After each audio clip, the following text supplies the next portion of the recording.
Boa tarde, pessoal. A Aine já está dentro, já está conectando com o Emerson aqui. Boa tarde, Emerson. Boa tarde, como é que vai? Como é que vão todos? Já temos aí as pessoas entrando, Penélope. Ótimo. Sejam todos bem-vindos, bem-vindas. Raine, Nossa. boa tarde. Tânia, todos vocês. Boa tarde, Patrícia. A Rainha a gente fez uma prece inicial no nosso grupo, a gente cantou uma musiquinha lá para a gente poder ganhar um tempo aqui também. Mas, Muito claro, bem. pedimos as bênçãos aí de Jesus para que a gente, para que a gente consiga se manter aberto, para conseguir aprender o máximo possível aí daquilo que foi estudado aqui hoje com você. Tem 10 pessoas. Bom, Emerson, é aquilo que eu tinha conversado com você. A gente vai esperar aqui mais uns 2 minutinhos. Eu tinha colocado aí de 3 a 4 minutos para a gente esperar o pessoal terminar de fazer o acesso. E eu já passo a palavra para você. Quando você começar a falar, eu vou desativar os comentários. A ideia é que você fale aí mais ou menos até umas 4h45, 4h50, para a gente... Eu vou, por volta de 4h40, reabrir os comentários, para que as pessoas que tiverem algumas perguntas já possam ir lançando elas lá. Eu estou com o meu computador aqui também, então eu vou estar de olho mais ou menos vendo pelo computador, olhando aqui, e aí para que eu consiga ir organizando, para na hora que for o momento das perguntas, a gente já esteja com elas mais ou menos engatilhadas aqui para te passar. Você pode, de alguma maneira, me notificar quando chegar a hora de parar para as perguntas? Algum gesto, alguma coisa? Eu vou conseguir te acompanhar ou não? Então, eu tô com um relógio. Se você quiser, a gente pode combinar algum sinal quando for 4h30, por exemplo, para você ter Nossa, uma pode me fazer ideia. assim? Sim, sim.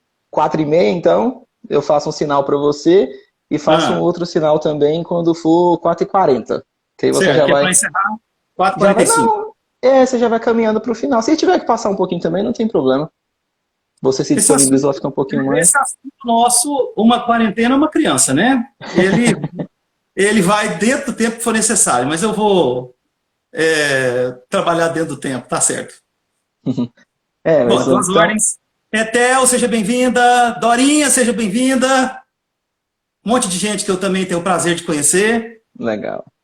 E aí, lembrando a todos também que eu vou desativar os comentários, mas é interessante, tem um aviãozinho aqui no Instagram, então mandem para os seus contatos aí no Instagram para que eles possam assistir também essa conversa.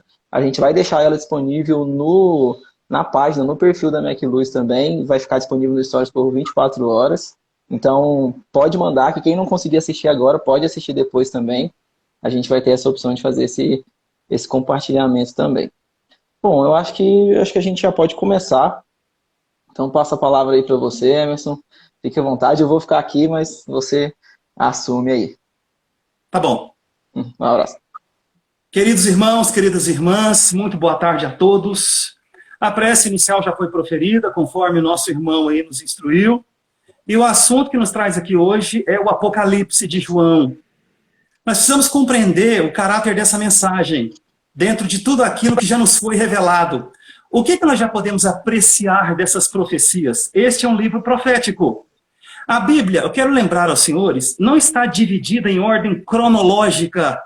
Não é o objetivo da Bíblia. Bíblia é palavra que tem origem grega. Está no plural. O radical singular etimológico grego da palavra Bíblia em português é biblion. Biblion significa livro. Bíblia, portanto, que em português é Bíblia também, significa livros. Coleção de livros. E esses livros não estão, como eu falei, colocados em ordem cronológica. Eles estão separados por temas ou assuntos. O Pentateuco, ou a Torá dos judeus no começo, os históricos, os poéticos. Dentro desses poéticos nós temos Salmos de Davi, Provérbios de Salomão, Cântico dos Cânticos e Eclesiastes, e finalmente os proféticos. Nos livros proféticos, o último é o Apocalipse, que vem do grego e significa revelar, revelação. Por que é que Deus faz isso? Por que é que através dos seus anjos, ou seja, dos seus mensageiros, ângelos em grego, Deus vem nos falar das coisas que estão para acontecer? Uma das razões pelas quais nós temos recebido revelações através de todos os profetas sérios do Antigo Testamento, passando pelo próprio Mestre Jesus Cristo, entrando na nossa era, através de tantos outros. A razão pela qual Deus nos fala daquilo que está no porvir, em análise que agora, é para evitar, basicamente, que elas aconteçam. Os senhores vão de concordar. Deus, que é todo amor e toda generosidade, não vai nos falar de tragédias que tem que acontecer de qualquer jeito, como se estivessem escritas a ferro e fogo em algum livro no plano espiritual ou aqui na Terra, para nos torturar com relação às nossas tragédias. Quando Deus permite que algo seja revelado, é basicamente porque nós podemos evitar. Suponhamos que ele revelasse algo de muito bom que estivesse por acontecer. Será que nós antegozaríamos os benefícios dessa grande revelação?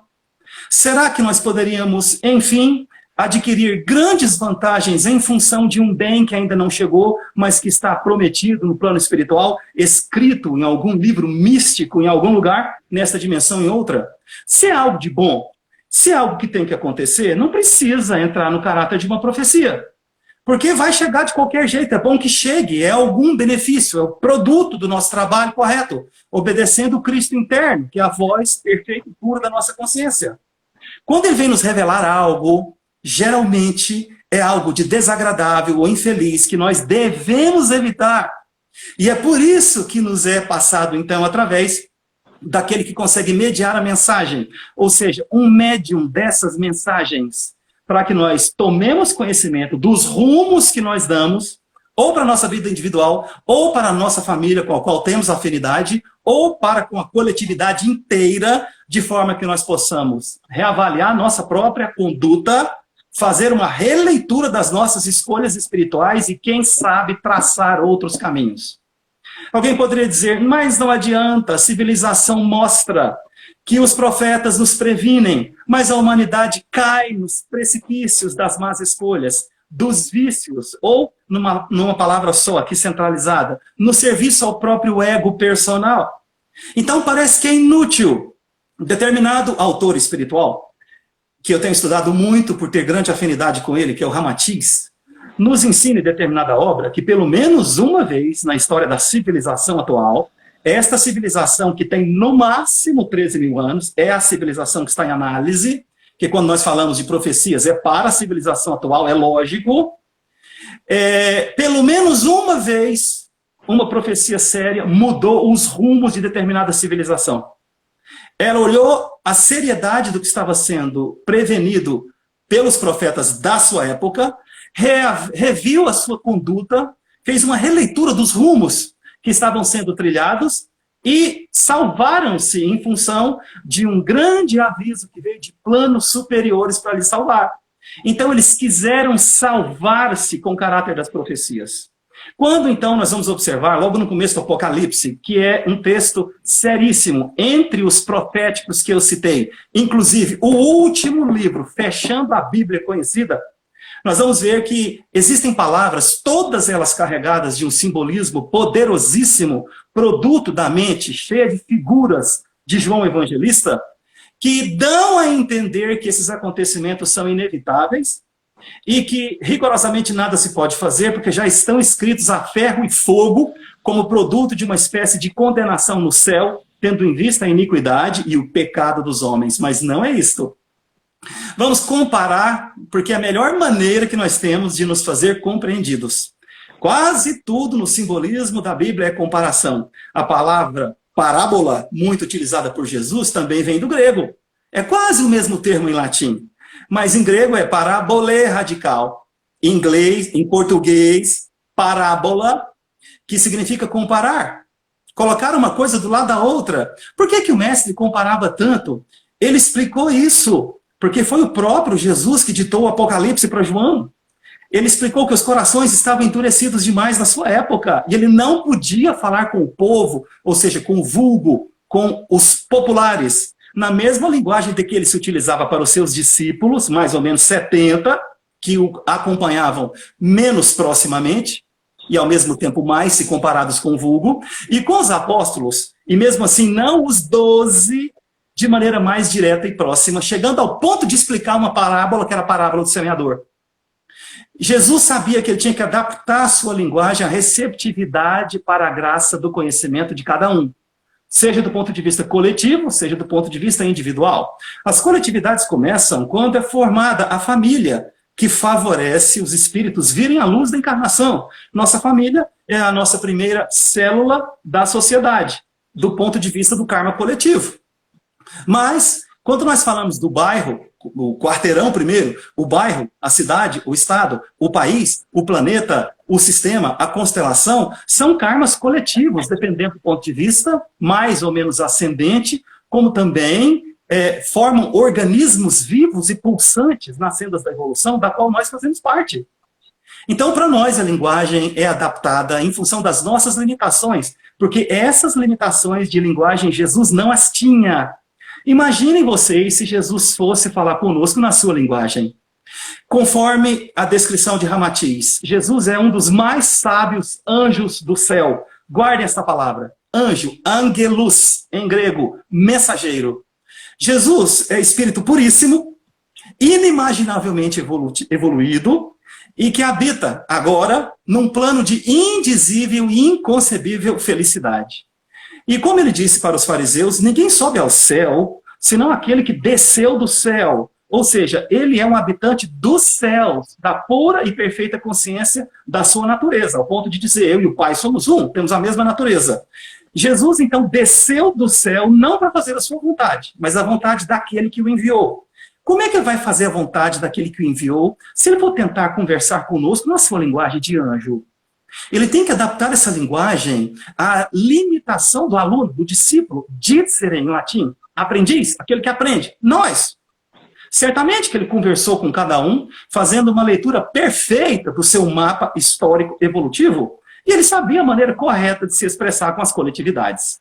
Quando ele foi expressar-se para João Evangelista, que o arrebatou em espírito, conforme está escrito no próprio Apocalipse, João, numa primeira reação, ficou tomado de medo e caiu prostrado. Mas o Espírito que se manifestou para ele foi dizendo, nada temas, porque eu sou o Alfa e o Ômega, eu sou o que foi, o que é e o que há de vir.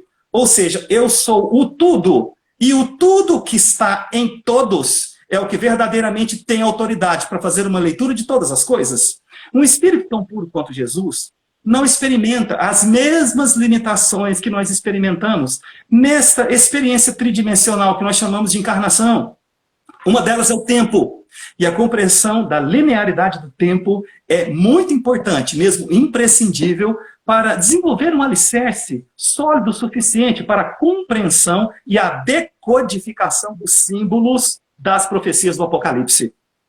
Então, para nós, o tempo funciona da seguinte maneira. Nós conhecemos o passado, se nós não nos esquecermos, nós conhecemos o passado, e tendo em vista tudo que aconteceu, tentamos desenvolver uma rota segura no presente para poder colher bons frutos no futuro. Qualquer pessoa participa dessa esquemática, compreenda isso ou não. Alguns vão dizer que não estão interessados em nada disso. Na realidade, eles estão interessados na mesma dinâmica, tentando trilhar outros caminhos, tendo em vista o livre-arbítrio soberano. Mas para nós o tempo funciona assim. O presente é uma espécie de encontro do passado e do futuro. O presente, o momento, é a única coisa a respeito da qual nós temos uma posse verdadeira.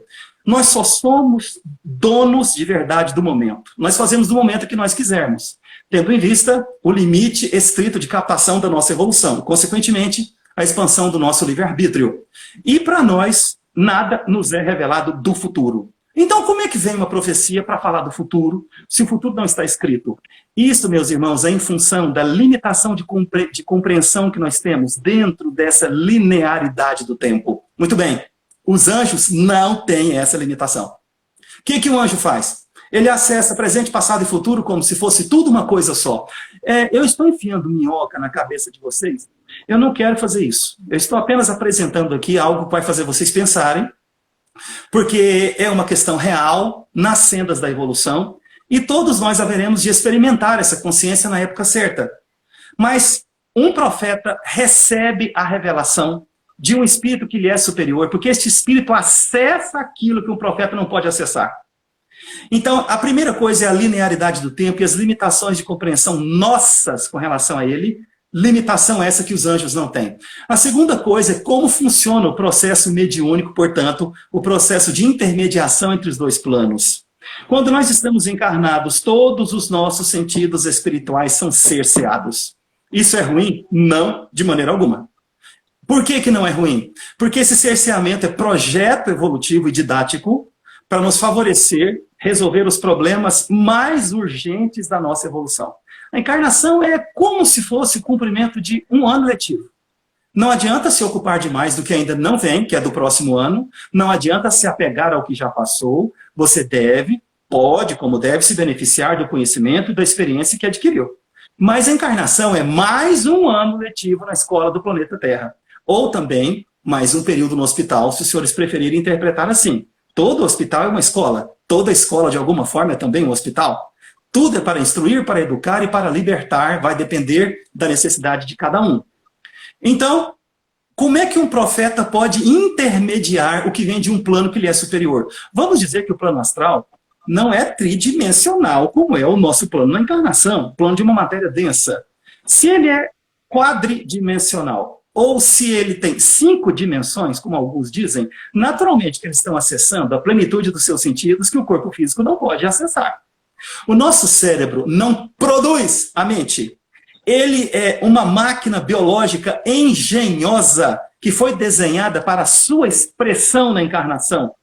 Então, quando um espírito se vincula a um médium, o primeiro contato é fluídico, é uma combinação energética para que eles possam, neste intercâmbio, falar a mesma linguagem, porque vão gastar o mesmo combustível, vão se expressar através do mesmo meio, e ele faz isso atuando na mente do médium. Pergunta: como é que um médium vai trazer à luz da encarnação, num plano tridimensional, uma forma que não existe no nosso planeta? Como é que ele vai falar de uma cor que os nossos olhos não podem conhecer? Como é que ele vai falar de uma criatura que não tem paralelo no ecossistema do planeta Terra? Imediatamente após o espírito lhe falar de algo que ocorre no plano espiritual, o cérebro procura um correspondente para materializar na voz ou na escrita, ou no pensamento. Então, se porventura João foi arrebatado e levado para o futuro da nossa civilização, uma das coisas que ele viu foi a Guerra do Vietnã. E ele viu na Guerra do Vietnã helicópteros que disparavam foguetes nas matas. Ele via, por exemplo, alguns pássaros voadores que cuspiam fogo pelas ventas. Ele estava falando de recursos que, na sua época, tendo em vista a sua limitação de simbologia, não estavam à sua disposição, mas que o espírito anjo que o arrebatou e que não tinha essas limitações enxergou com clareza. Ele viu claramente coisas que estavam acontecendo na Segunda Guerra Mundial, na Primeira, na Guerra do Vietnã.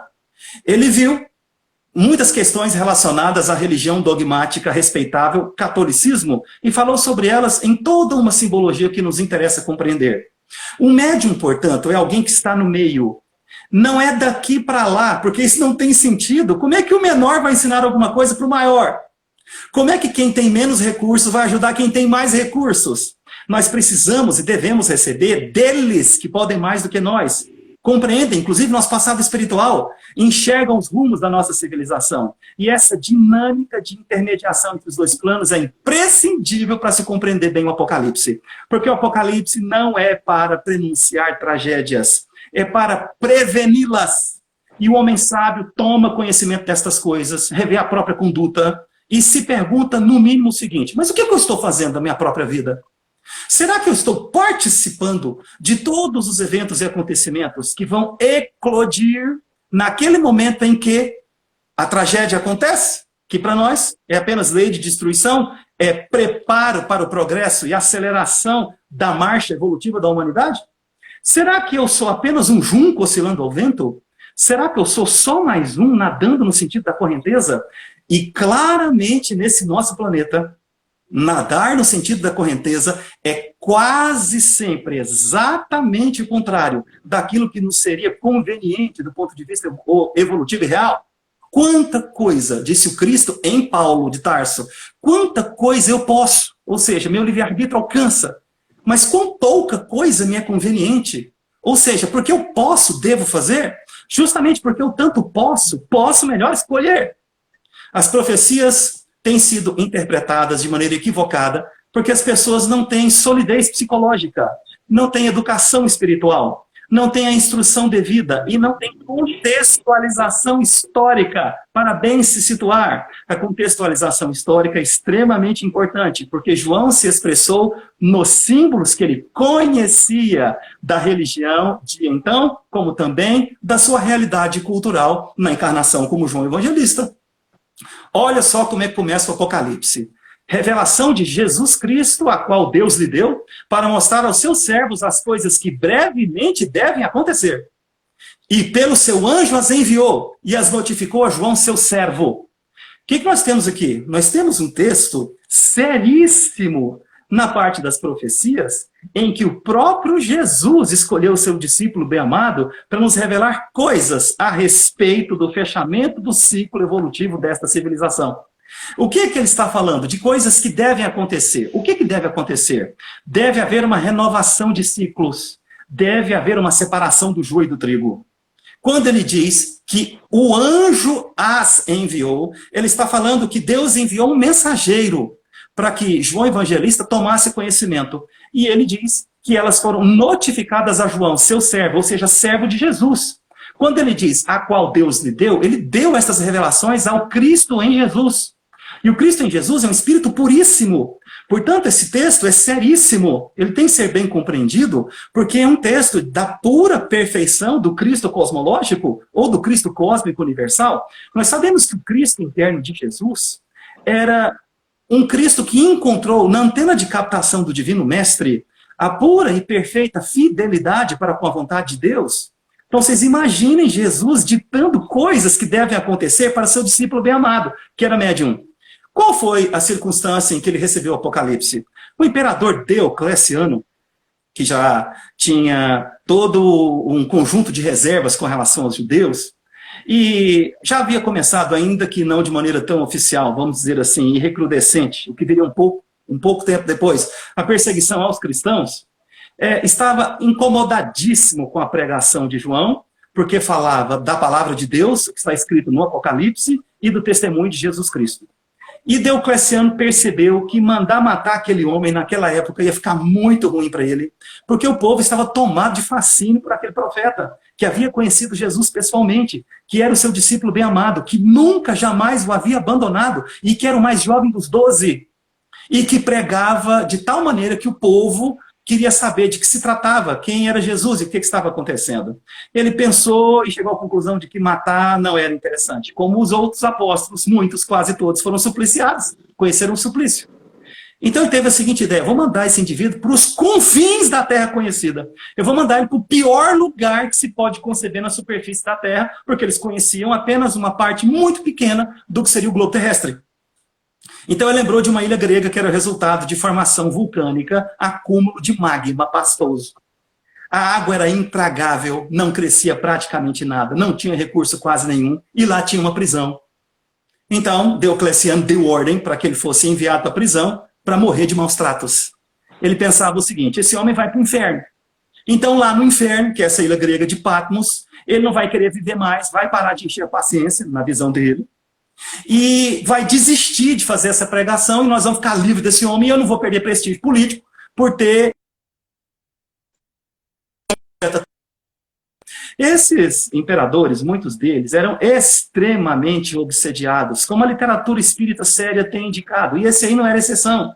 Era sanguinário, e não via no cristianismo outra coisa que não fosse uma ameaça aos poderes estabelecidos, na época ainda os poderes telúricos de Roma.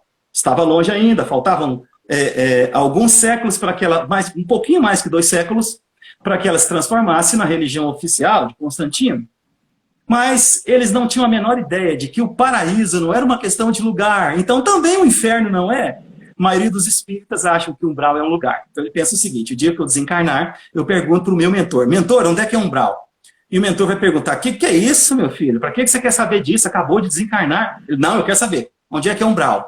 Ele: tá bom, o umbral é para cá, para a esquerda. Ele: então, pelo amor de Deus, vamos para a direita. Me põe longe do umbral. Como se o umbral fosse um lugar fora do homem. É sempre uma questão interna dentro do homem. Tanto o inferno, que é lugar inferior, infernos em latim, Quanto paraíso, Éden, campos elíseos dentro do homem, hierarquia de valores, consciência daquilo que ele é, Cristo cósmico universal. João Evangelista era verdadeiramente feliz, não importa o lugar. Quando ele chegou em Patmos, ele foi pregar para os reinos. Os soldados se apaixonaram por ele, porque era um homem bondoso, extremamente generoso, e que só falava das coisas de Deus o tempo todo. A natureza começava a se revolucionar ao seu redor. Os passarinhos, os peixes no oceano, enfim, todos os reinos queriam ouvir a pregação daquele homem, que falava numa linguagem que ultrapassava todas as nossas limitações. E foi durante o seu exílio, que historicamente ficou registrado como sendo de mais ou menos 4 anos, que ele recebeu via mediúnica o Apocalipse. Contextualizaram? Não importa o lugar. Ali ele se beneficiou do silêncio, ele se beneficiou do afastamento, do burburinho das cidades. Ele foi impedido da pregação pública para a população de então, mas não da pregação pública cosmológica para todos os reinos na ilha grega. E o Apocalipse lhe foi ditado, quando ele já estava com a idade bem avançada, por Jesus Cristo, tendo em vista que Jesus recebeu de Deus estas revelações, e ele diz que elas devem acontecer em breve. Por que ele diz que devem acontecer em breve? Imagine uma pessoa que está lá no topo de uma montanha e que enxerga lá embaixo todos os caminhos dentro e fora da floresta e que conduzem alguns a Porto Seguro, outros que conduzem ao precipício. Quando ele vê que certa quantidade de viajores tomam um rumo que vai para o precipício, ele vê esse precipício muitos quilômetros antes. Quando ele percebe que eles não vão mudar o rumo, ele manda um mensageiro, anjo, dizendo, olha, esse rumo leva para o precipício, vocês vão cair no abismo, mudem os rumos do vosso caminhar. Alguns poderiam dizer, não vou dar ouvido à voz desse profeta. O que aconteceu na antiguidade? Eles maltrataram, torturaram e mataram os profetas sérios do Antigo Testamento, quase todos. Inclusive Daniel, que é o que tem a base profética para a compreensão maior do Apocalipse de João. Alguns dizem até que João é a reencarnação de Daniel. Disso aí nós não sabemos, não podemos falar essas coisas. Parece, mas saber nós não sabemos. E alguns apenas desprezam os profetas. Não, continua caminhando, não dá voz para esse homem. O que aconteceu com outros profetas. Sendo que o próprio Jesus não foi ouvido pelos seus e foi maltratado. E alguns, muito raros, enfim, consideram pelo menos a mensagem do profeta. E consideram a possibilidade de mudar os seus rumos. E alguns, muito poucos, pouquíssimos, finalmente mudam. Quem está no topo da montanha não tem dúvida nenhuma do que acontece com cada escolha que se faz nas sendas do progresso. E é por isso que Deus vai avisá-los. Evite continuar nos maus caminhos. Que maus caminhos são esses? É o serviço ao ego personal. É a autoescravização pelos vícios. Os vícios são o verdadeiro cativeiro da alma. Ela fica presa. Ela não consegue interagir mais com o meio. Tanto mais ele afunda em vícios, quanto ele contamina os seus corpos agregados. Na nossa linguagem espírita, o primeiro contaminado é o perispírito. E é daí que vem essa dinâmica dicotômica na matéria de saúde e doença. Doença é contaminação perispírito. É claro que eu estou aqui apontando uma coisa específica. É muito mais do que isso para a nossa compreensão. Toda doença começa na mente. Toda doença tem que terminar na mente. Mas a mente não funciona por si só. Ela é comandada pelo Espírito Soberano. Porque só o Espírito Soberano pode dispor da única força criadora do universo, que é o livre-arbítrio. Então, de volta para o Apocalipse. O Apocalipse é um conjunto de advertências, tendo em vista os rumos que nós damos para a nossa civilização e que tem que ser modificados, assim como também é uma espécie de apontamento de decisões infelizes que não, na linguagem do Apocalipse, estão sendo de agrado do seu Senhor. Inclusive vai utilizar algumas hipérboles ou símbolos poderosos como o Senhor ama, o Senhor odeia, e ele fica muito focado na cultura religiosa que ele conhece. Então ele vai falar de castiçais, vai falar de trombetas, vai falar de selos, e todas essas coisas são oriundas da cultura religiosa dos judeus. Quando nós observamos que ele diz que ele recebeu essas profecias no dia do Senhor, nós temos aqui um exemplo que merece ser ilustrado para a compreensão dessa contextualização histórica.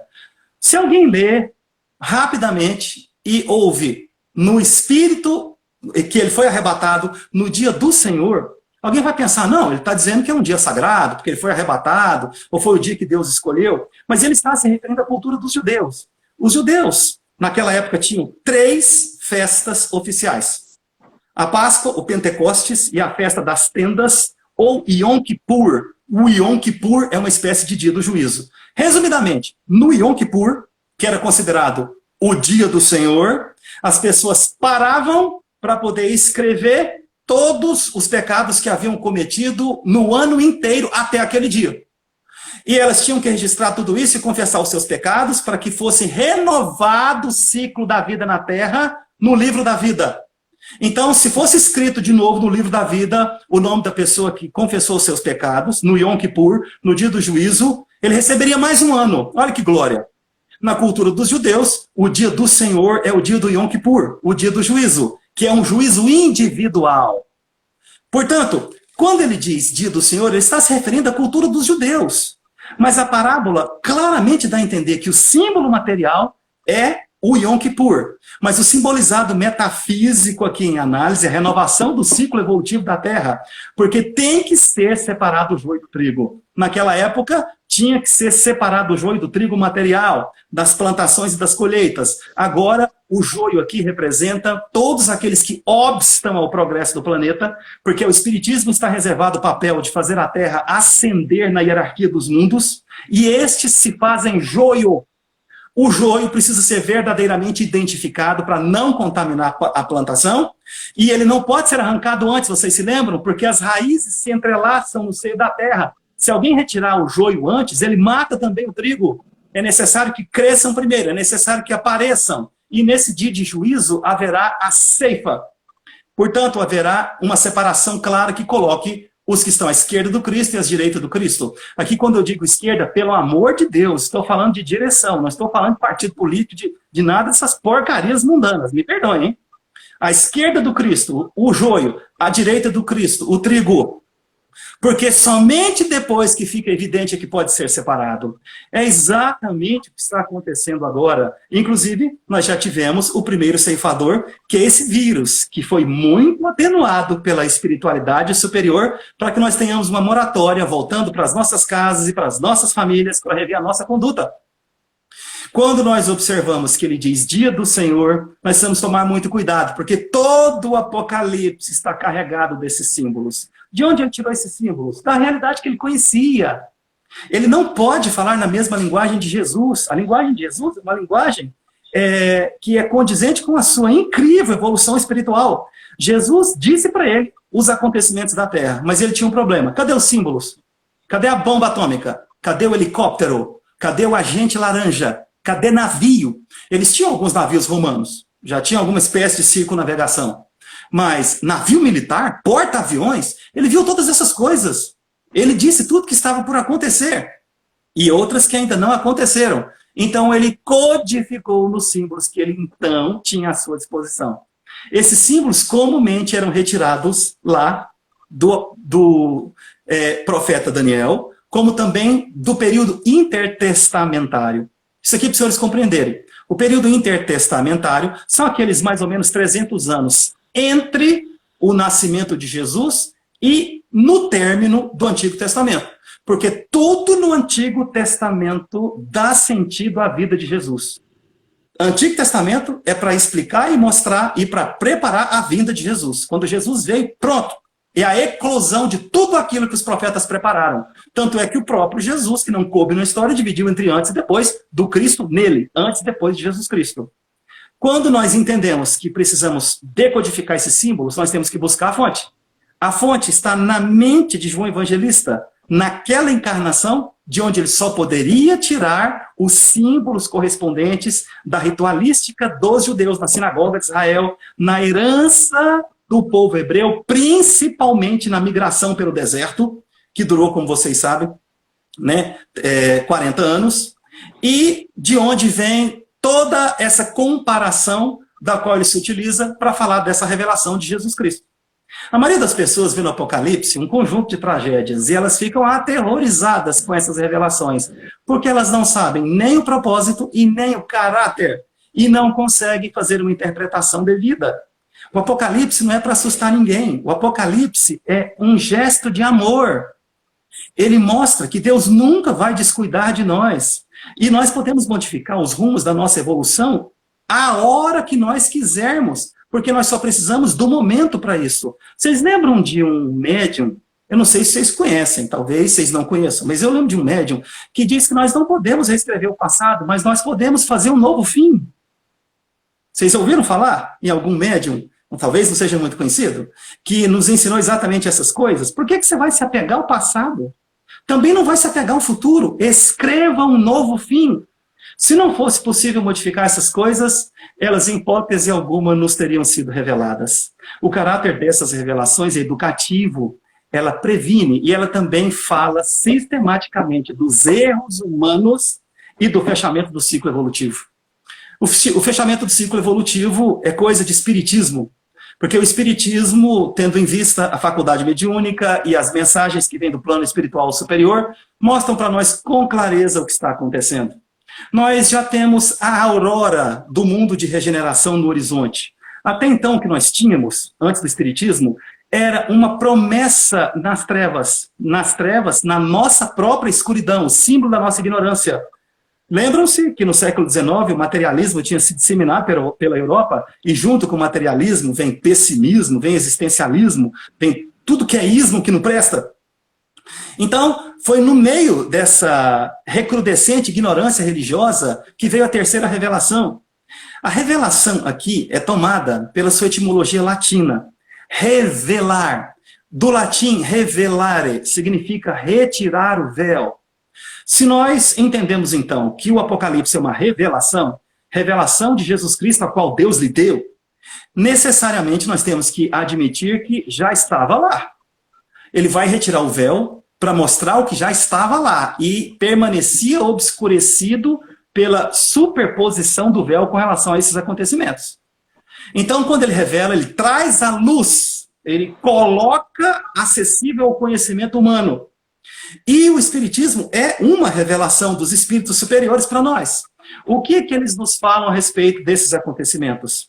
Que está sendo fechado o ciclo evolutivo, que são necessárias as mudanças, todas elas impactantes a maioria no nosso planeta, portanto, mudanças geológicas, climatológicas, bacteriológicas e humanas, de tal maneira que o nosso planeta seja adaptado à nova ordem, como disse Emmanuel, ao Espiritismo está reservado o papel de fazer o nosso planeta ascender, subir na hierarquia dos mundos, para que ele tenha condições de abrigar espíritos de regeneração.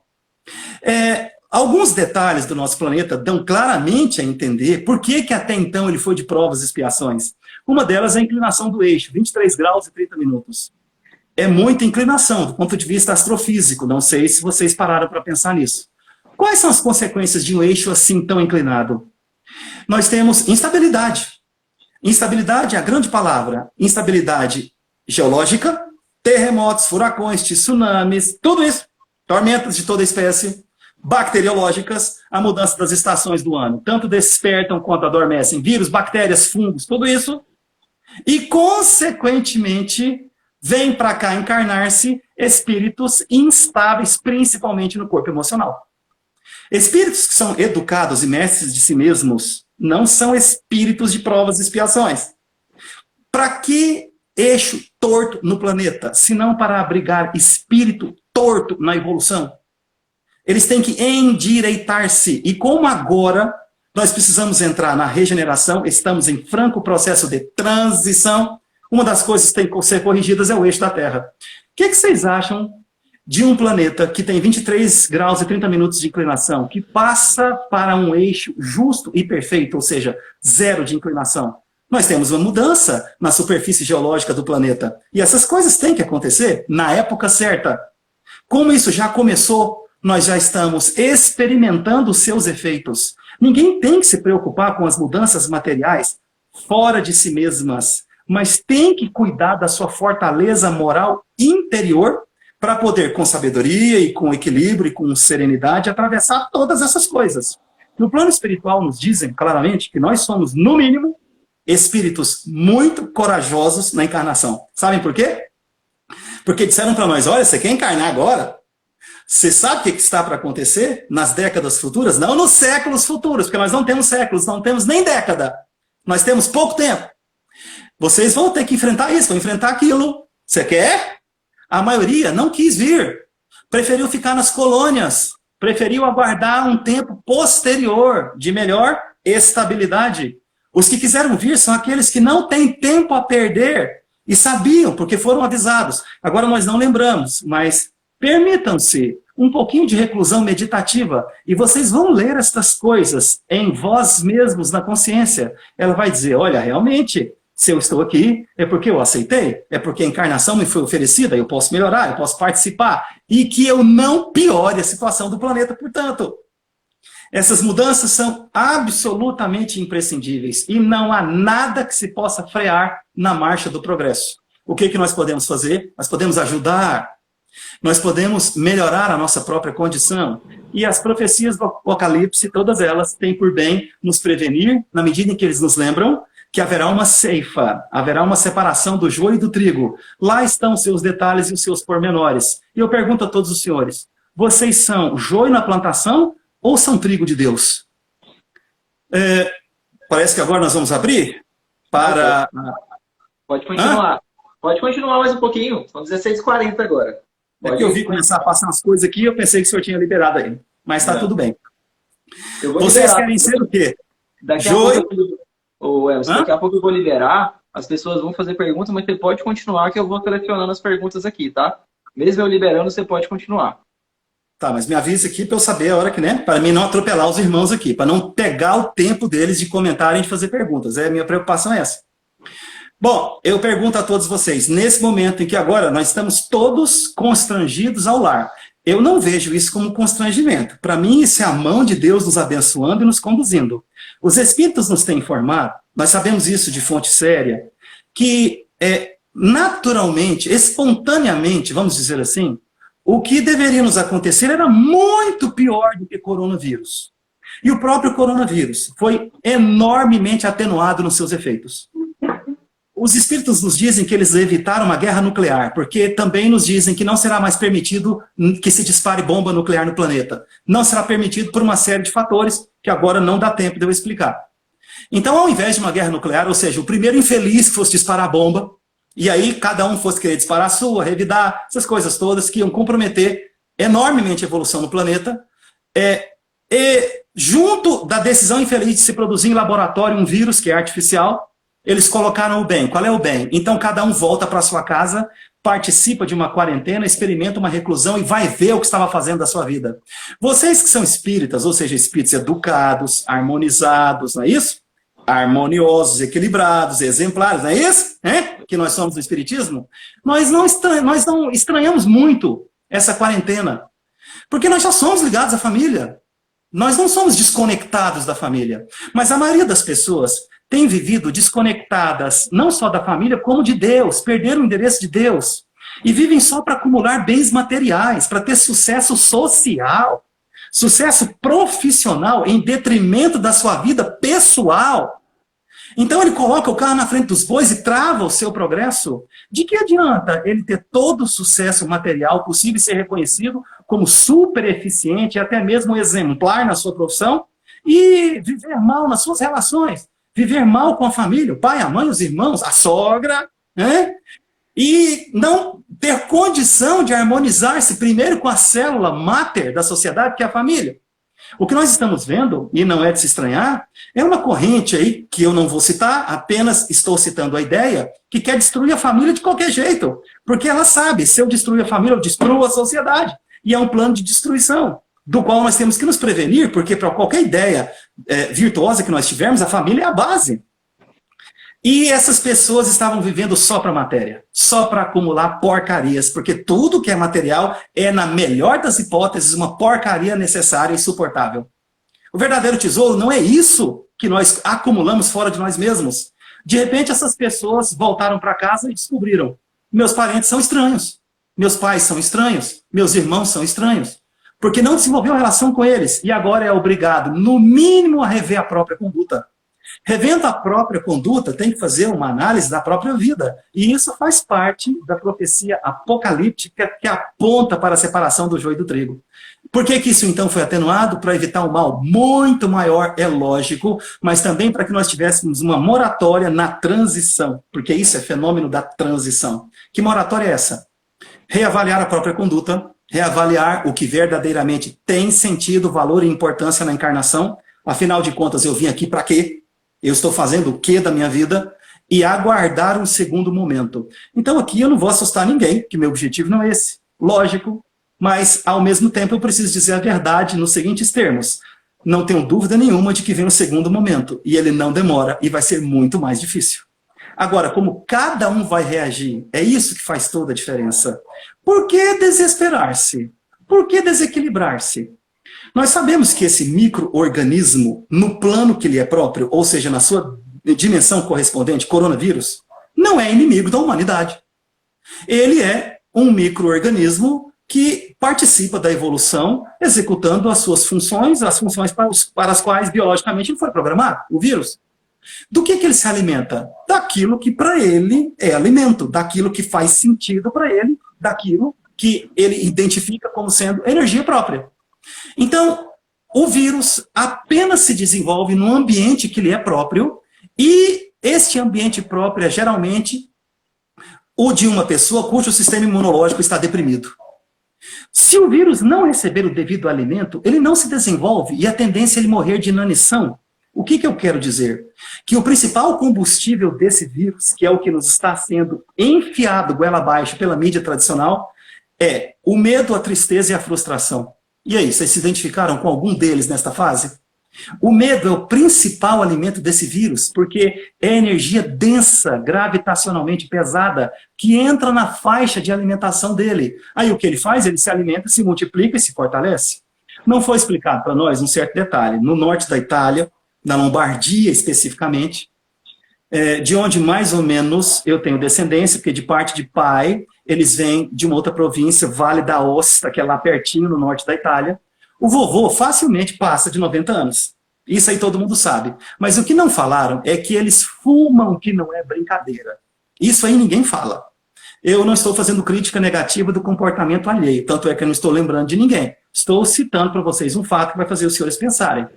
Como tem muito chinês trabalhando no norte da Itália, nas confecções, nas fábricas de roupas, eles estão dizendo que foram eles que levaram o vírus para lá, e aí ele se disseminou facilmente naquela população. Por quê? Porque eles encontraram nesses pulmões deteriorados pelo cigarro um campo vasto e propício para a sua disseminação, assim como também já estavam naturalmente imunodeprimidos por uma série de fatores, entre eles a longevidade, a longa idade. Aí o vovô começou a desencarnar, mas mesmo assim, alguns poucos milhares. Aqui eu não vou falar do valor da vida humana, porque toda vida humana para Deus é exatamente a mesma. É um tesouro, é um valor, e eu não desejo que uma única pessoa no mundo sequer, jamais, desencarne por qualquer motivo. Isso é coisa de Deus. Estou dizendo que havia uma condição favorável para a disseminação do vírus. E aí o que a mídia fez? Deu alimento para ele, porque enfiou terror na população. Qual é o sentido de se ficar tomado de terror por um vírus de tão baixa letalidade? Por que ninguém ficou tomado de terror com H1N1? Por que não ficou com Zika vírus? Por que ninguém está aterrorizado com dengue? Está voltando aí a nossa companheira de evolução, dengue, e ninguém está aterrorizado. Se estatisticamente esses vírus são muito mais eficientes para matar, o que está acontecendo é que nós temos que observar nós mesmos. Por que eu estou com medo? Para que medo? Os bibliólogos nos dizem, os que estudam a Bíblia desse modo, que Deus falou mais de 150 vezes para o homem não ter medo. Ele falou para o homem não ter medo o tempo todo no transcorrer da Bíblia que nós conhecemos. Referência à Bíblia Sagrada de Jerusalém. Então por que nós temos tanto medo? É ignorância. É porque nós desconhecemos. Por que nós temos tanto medo do Apocalipse? Que nós interpretamos tudo errado. Porque nós não sabemos qual é o fundamento, a transmissão, o objetivo, a dinâmica, a contextualização, a história. Esse é um texto de sabedoria, mas também um alerta para que nós possamos mudar nossa conduta. Nós só vamos perder o medo quando nós colocarmos as nossas sombras à luz da consciência profunda, que é a tomada de conhecimento da lei de Deus e a iluminação da alma. O que ilumina a alma, ilumina também as sombras do subconsciente. porque vem para o consciente com um superpoder crístico. E aí essa luz que brilha no homem, brilha também em todos os seus corpos agregados. A tendência é ele se tornar livre, leve, solto, diáfano. Daqui a pouco, quando isso virar realidade nele, ele vai entrar naqueles mundos que o aguardam, que estão reservados àqueles que Deus ama e que o amam. Olhos não viram, ouvidos não ouviram, e nem jamais entrou em coração humano algum o que Deus tem reservado para essas pessoas. Se nós somos escravos do medo, somos escravos da ignorância, e tendemos a ser um junco oscilando ao vento. Nesse estado de ignorância, nesse estado de mera intelectualidade, melhor não ler o Apocalipse. Vai ler primeiro, é lógico, além dos evangelhos, que só pode fazer bem para a alma, vai ler também os textos poéticos. Vai adquirir sabedoria, porque aquilo tudo ali é sessão da tarde. Tem uma sabedoria profunda, é muito sério, mas eu quero dizer que não fere a suscetibilidade de ninguém.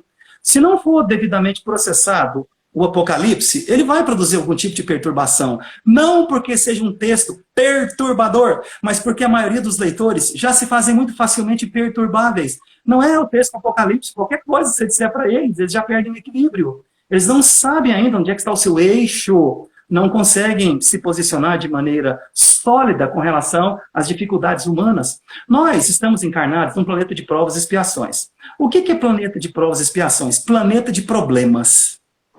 Nós reencarnamos-nos todos para resolver problemas. Quando o problema vem, nós nos desequilibramos? Onde é que está a nossa convicção? Onde é que está a nossa fé em Deus? Onde é que está a solidez do nosso esclarecimento espírita? Então, não é justificável, não é razoável essa reação toda, porque nós temos que cuidar da parte científica, da parte higiênica, sem dúvida nenhuma, mas nós já tínhamos que fazer isso em outras circunstâncias. Por que agora o caráter é especial? Porque agora nós fomos convidados a voltar para a intimidade dos nossos lares. E tem pessoas, acreditem ou não, que estão ficando até com depressão, porque agora tem que ver pai, mãe, irmãos todos os dias. E não conseguem voltar com a mesma pujança, com a mesma ostensividade, para a vida telúrica, só voltada para a matéria e para o sucesso material a qual elas se habituaram. Nós não nos reencarnamos para isso. Se porventura alguém acumula muitos bens, isso é karma dele, problema dele. Inclusive é um karma que eu não desejo para ninguém, porque é onde a maioria fracassa. Perder o endereço de Deus e obter sucesso no mundo é de uma ignorância descomunal. É uma ilusão pavorosa, porque todos serão constrangidos ao nosso Yom Kippur na encarnação, que é o nosso dia do juízo pessoal, quando vier a desencarnação compulsória. Sabe o que a desencarnação compulsória faz? Ela te joga de frente, ou seja, ela explicita a sua realidade espiritual. E a sua realidade espiritual é produto direto das escolhas que você fez nas sendas do progresso, tanto na encarnação quanto fora dela. Que tesouro você tem para apresentar para Deus? Se gastou todas as suas energias, todo o seu tempo, todos os seus anos na encarnação para as valorações, que são as riquezas humanas? O que você pode esperar do paraíso dentro de você mesmo, um paraíso crístico, se você elegeu um outro paraíso, pseudo-paraíso, fora de você, em qualquer lugar? Se não tem um paraíso dentro de si, não espere paraíso no plano astral. Quem não conseguiu edificar um templo religioso dentro do coração, não espere encontrar um coração dentro de um templo religioso, aqui na Terra ou fora dela. O verdadeiro tesouro está naquilo que nós somos, não nas coisas que nós detemos. A verdadeira riqueza não é o produto de uma pessoa eticamente honesta e inteligente que acumula bens, como o jovem rico, que tinha problema grave e conflito existencial. Ele detinha muito e padecia uma indigência espiritual insuportável, ao ponto de falar com Jesus. Não é esse tipo de riqueza que resolve. Não é o acúmulo excessivo. É apenas aquilo de que nós necessitamos que resolve, porque ajuda. Aliás, não é o que resolve, é o que ajuda. Então, rico não é aquele que tem muito, não é aquele que detém muito, é aquele que tem consciência de que ele precisa de pouco. E quando ele tem essa consciência, ele cria espaço para o reino de Deus dentro dele e conhece esse reino e dá voz ao seu Cristo interno. Quando o homem se interessa pelo reino de Deus e o conhece, mesmo que esteja no começo, ele não se interessa mais pelos tesouros da terra. E aí, na transição, ele tem um papel primordial, que é, primeiro, se não pode ajudar, não atrapalhar. Não piorar a condição vibracional do mundo. E ele tem que abandonar o medo irracional e atávico, porque ele não cabe na justiça de Deus.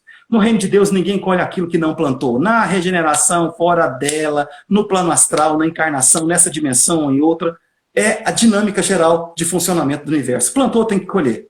Boas ações, bons resultados. Más ações, maus resultados. Todos eles são didáticos, todos eles nos acrescentam.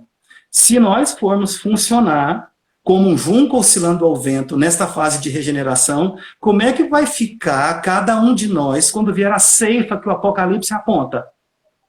Nós vamos ser o quê? A esquerda ou a direita do Cristo? Nós vamos ser joio ou nós vamos ser trigo? É muito melhor ser trigo de Deus, porque ele faz de nós um representante, cada um de nós, do pão da vida.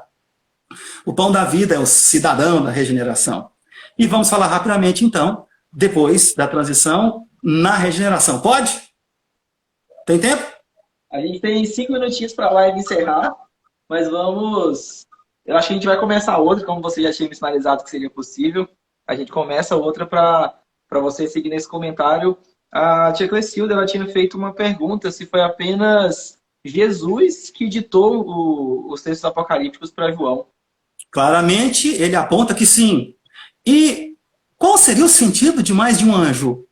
O Espírito mais puro que Deus nos enviou nos ditou essas coisas. Nós não precisamos de mais nada, nem mais ninguém. Porque ninguém sabe mais que Jesus. Ninguém ama mais e ninguém pode mais. Lembram-se das suas palavras quando ele teve que se afastar da terra? A mim foi dado todo o poder no céu e na terra. Ou seja, resolve ou não resolve? É tudo de que nós precisamos. É guia e modelo da humanidade. Então, não tenha dúvida nenhuma, foi ditado por Jesus Cristo para o seu discípulo bem-amado.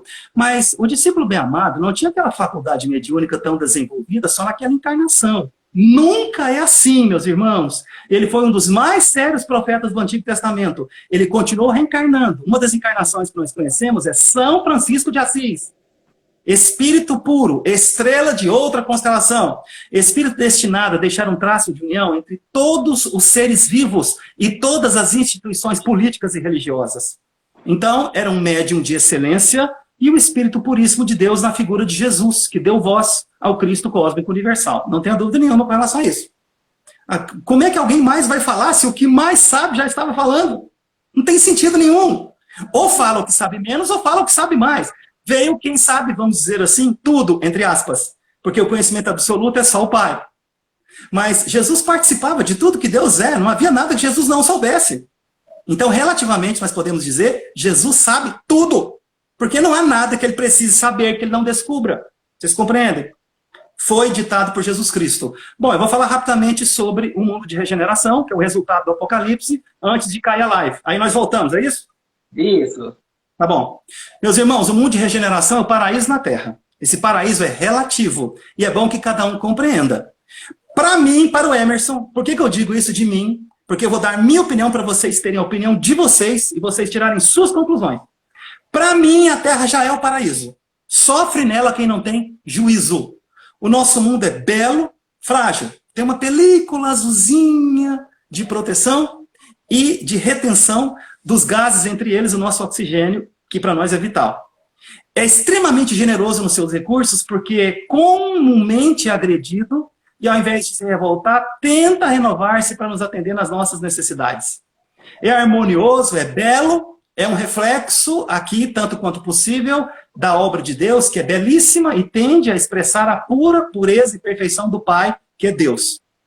Mas a maioria das pessoas não consegue enxergar o mundo como paraíso. Elas só têm foco para os seus problemas. E como comumente são desorientadas pelo próprio ego, vivendo, portanto, de maneira egoísta, tendem a não ver o paraíso que está ao seu redor, nem a beleza daquilo que eles mesmos são.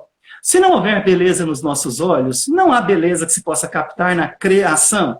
A natureza de Deus é absoluta perfeição, ainda que manifesta na relatividade da matéria, não tem problema. Já é manifestação da perfeição de Deus. No mundo de regeneração, nós não teremos os problemas que nós temos hoje. Um deles, muito conhecido no Espiritismo, a obsessão, porque não serão permitidos obsessores. Não haverão mais fronteiras. Para que fronteiras? Nós viveremos uns para os outros. Não é necessário colocar muros nas casas, portas protetoras nas nossas habitações. São todos bem-vindos, como seremos todos nós bem-vindos em todas as outras habitações. todos os recursos serão generosamente compartilhados. Nós teremos problemas? Claro que sim. Bom, nós vamos encerrar, já vai cortar, mas esses problemas são perfeitamente